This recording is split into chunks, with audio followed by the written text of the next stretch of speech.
প্রিয় দর্শক, আপনারা দেখতে পাচ্ছেন এখানে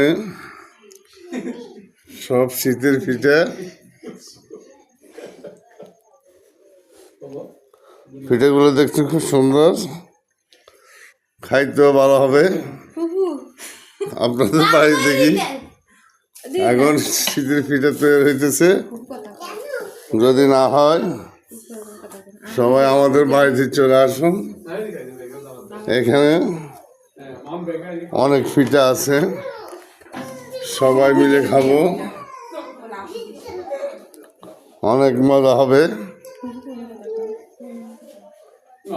অনেক পিঠা ছিল এখানে, সবার মাঝে ভাগ করে দেওয়া হয়েছে। তাই পিঠা সবাই বাড়িতে পিঠা